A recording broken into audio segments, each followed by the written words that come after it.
Hi, and thank you for choosing to be a part of leading in God's house. You know, as a city group leader, our focus as a church is to build dreams, ignite faith, and establish leaders that win the lost for the kingdom of God.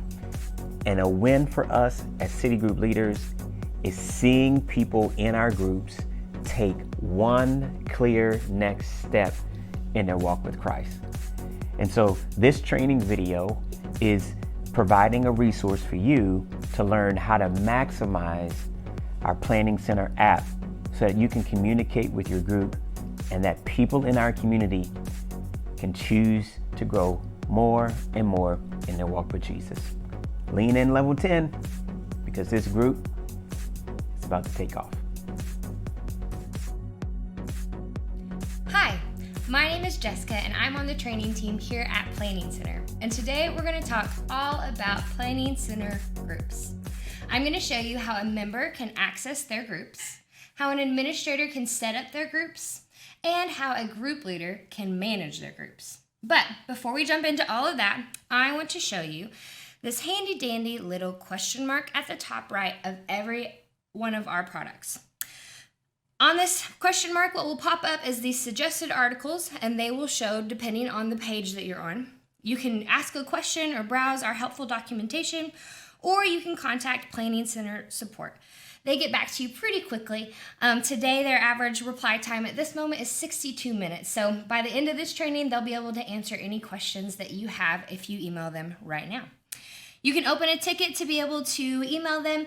And if you see anything as we're talking through groups today that you feel like would be a great feature to add to groups, go ahead and open a ticket, send them an email, and let them know about the feature requests that you might have. We track those, and we want to make sure that we are developing features that will help you and your church.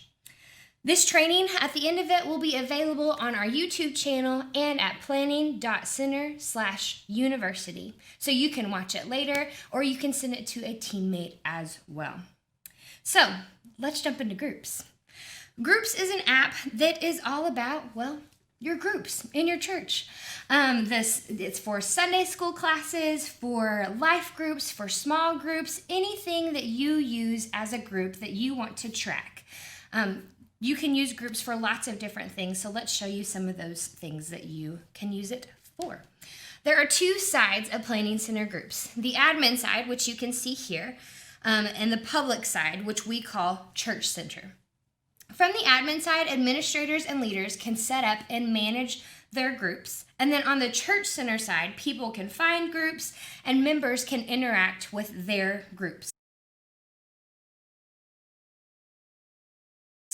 So I want to show you the Church Center side.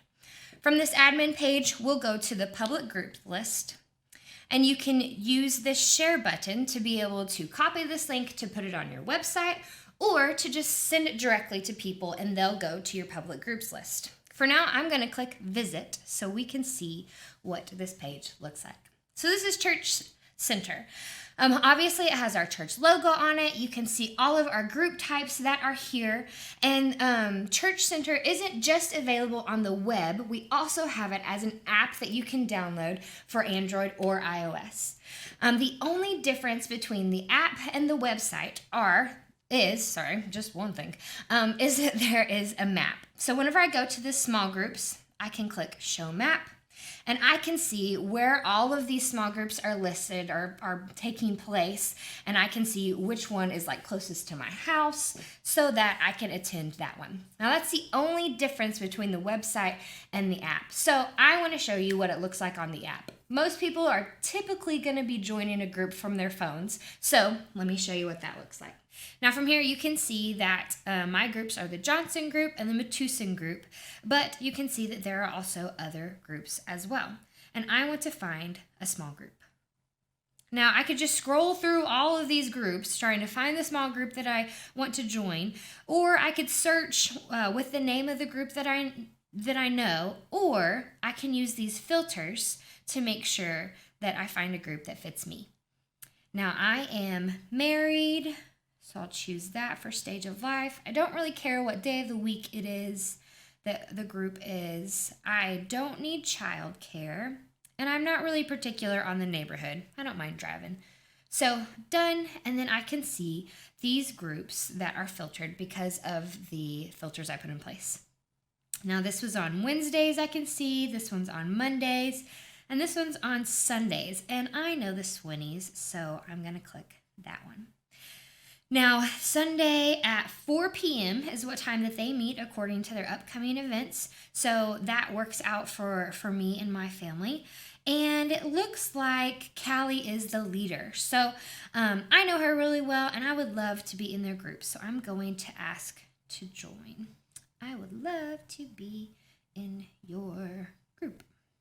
Thank goodness for autocorrect. So I'm going to send that to her, and Callie will get an email that lets her know that I want to join the group, and she can either choose to allow me to join or not add me. Either way, she'll be able to add a custom message letting me know like the group is too full, so not at this time, or we're so excited to have you as part of the group. Either way, she can have access to be able to let me join that group. Once I'm added to this group, I'll be able to access any resources. I'll be able to subscribe to that calendar so that it can be on my personal calendar.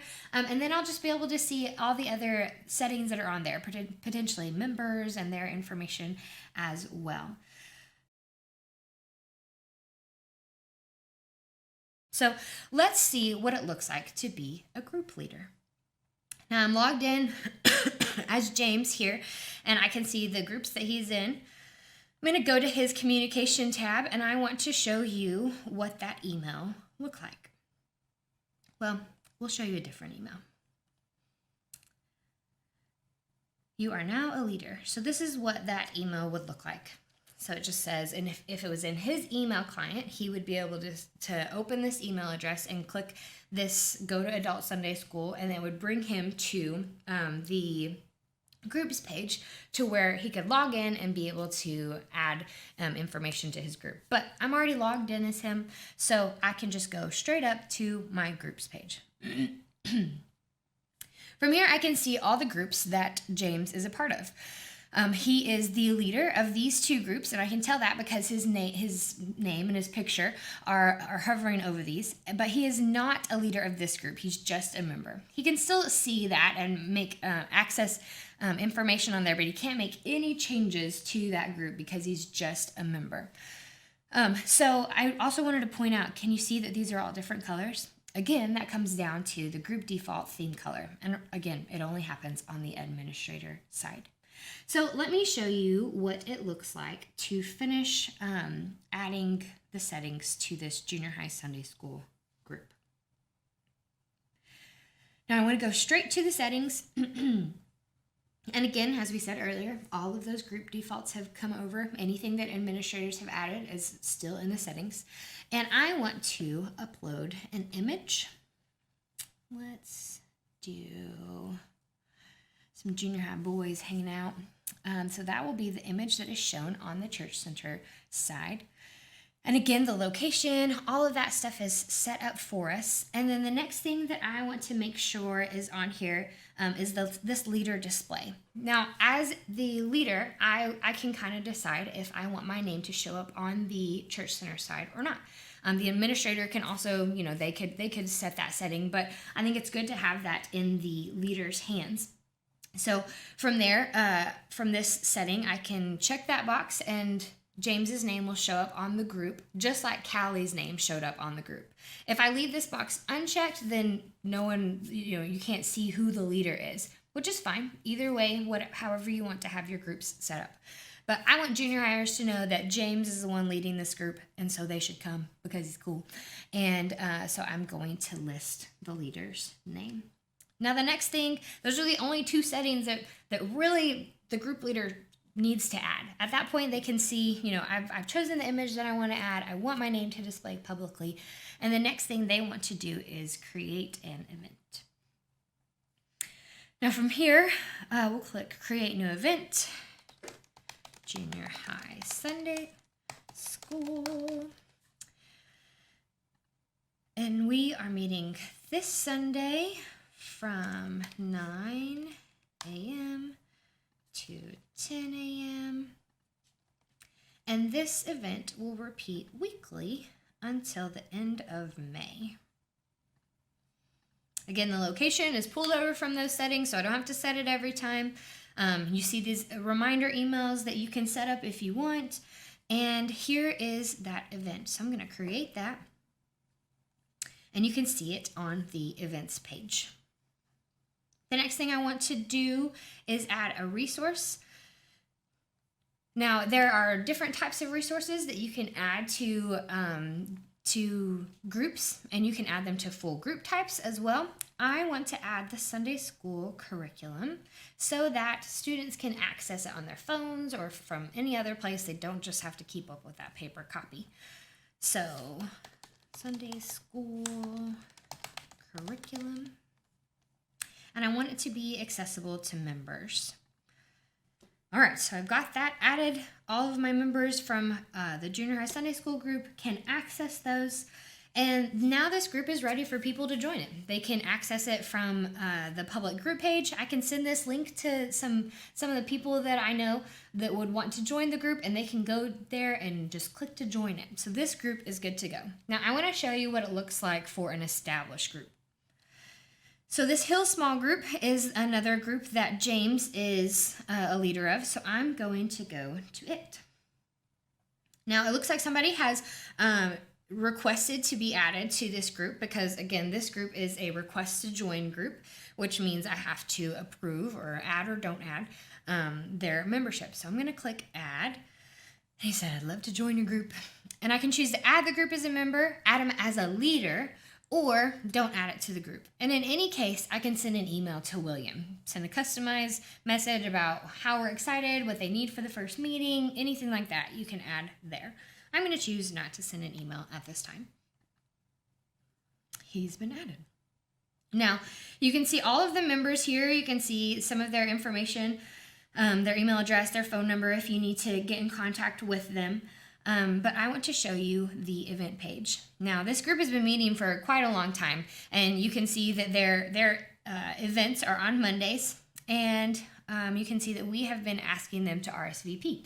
So as people RSVP, you can be able to see at a glance if they're coming, how many are not coming, and how many might be coming. And again, there's no response from 2. Now, I told you that I would show you what that looks like. When someone receives a reminder email, this is what it looks like. Hey, your group has an event in this many days. Just let us know if you're coming. I'll be there. I can't make it. I'm not sure.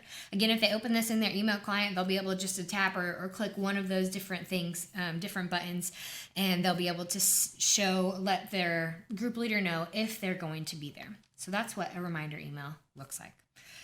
But let me show you what it looks like from this side. Now, if you know that some of these people are going or are not going, you as the group leader can make changes to their RSVP status. Now, I see right here that Jesse and Sam haven't yet responded. If I had a conversation, I can come here and I can change this. And if I change their response, then they will get an email that says your response has been changed to yes, that you will be attending this event. So I can make those changes if I want to. Also from this event page, I can resend these reminders. Now, they were automatically sent about 14 hours ago, but I can resend them. There are 3 different people who would receive these. Now, I could send it to anyone who hasn't received one. Remember how we added William to our group? He hasn't received a reminder email about this event because he was just added. So I can send him a reminder email right now. I could also send it to those 2 people, Jesse and Sam, who haven't yet responded. Or I could send an email to everyone who's going. Now, you might be looking and say that only shows 1 person. Well, here's the key of making sure that these emails go to the right people. They've got to have an email address. So make sure that your group members have an email address that you can send emails to them. So send to everyone who is going if there's specific information that you want them to know before they come to the event. All right, I'm not going to send one out necessarily right now, but you can do that. The last thing I want to show you on this page, on this established group, is the different reports. Now, the most important report, the one that we want to know about the most, is attendance. And from this attendance report, we can see the last 30 days, or you can change this filter to see whatever length of time that you want to access. I'm going to look at the last 3 months. Now, I can tell William Gutierrez is not, he is 0% because we literally just added him. So his first check mark will probably hopefully be this next Monday whenever he attends the small group. But you can see the rest of these percentages and be able to follow up with people if they've missed for lengths of time or if they're just not coming super consistently. So if you want to be able to follow up with them about their attendance, this is the place to be able to do it. So again, you can see when they've come, you can see if the event was canceled, and if there are any visitors to this group, then you'd be able to see when they visited for the first time. So that's what you can do as a group leader. There's a lot of different ways you can access things on your group side. Now, again, if you have any questions, you can click that question mark in the top right of the product page to ask any questions or look for any of our helpful documentation, and subscribe to our blog. You can go to planning.center to subscribe to our blog or see any new updates that we have coming. Again, if you would like to share this training with a teammate or you want to just come back and watch it later, maybe on double speed, then you can do that by going to our YouTube channel or to planning.center/university. Thanks for watching. Have a great day.